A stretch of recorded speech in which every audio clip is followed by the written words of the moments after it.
नमस्कार मंडळी, मी तुमचा लाडका कोकणचा ऋतिक. चला तर मग मी तुम्हाला आमचा टिकलेश्वरचा प्रवास दाखवतो. ए बॉटल चोर. हे बघा, हिच्या बॅगमध्ये त्या सर्व बॉटल ठेवल्या त्या. ही त्यांची मेन लीडर आहे, बॉटल चोर. बघा, ही खास टिकलेश्वरसाठी कोल्हापूरवरून आले पाणी सांभाळायला, आम्हाला पाणी द्यायला. आणि डोंबिवलीकर वाघ कसे थांबले तिकडे. हे काका बघा किती पुण्याचं काम करतायत. येणं जाणाऱ्या माणसा सर्वांना पाणी देत आहेत. त्यांची लाईन बघून मला आता मराठी शाळेची आठवण आली. कॅमेरा दिसला की लगेच त्यांचे हात वरती आले. हाय गाईज करतायत. हे बघा, हे आमच्या गावचं मंदिर श्री आकार वाकोबा. तो समोरचा डोंगर दिसलाय, तिकडे आम्ही आता जाणार आहोत.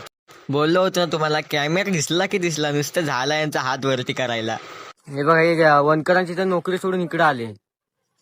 मशीन विकते मशीन. तुम्हाला मशीन हवी असेल ना, म्हणजे आपली जमीन खतायची, तर ही द्याल तुम्हाला होलसेल मध्ये. होलसेल मध्ये. इकडे पाणीची बॉटल घेऊन बसले आणि आम्ही पाणी करतोय तिकडे. काय सुंदर असं वातावरण आहे बघा, निसर्गरम्य वातावरण. हे बघा, 2027 मध्ये आपलं टिकलेश्वर मंदिर असं दिसणार आहे.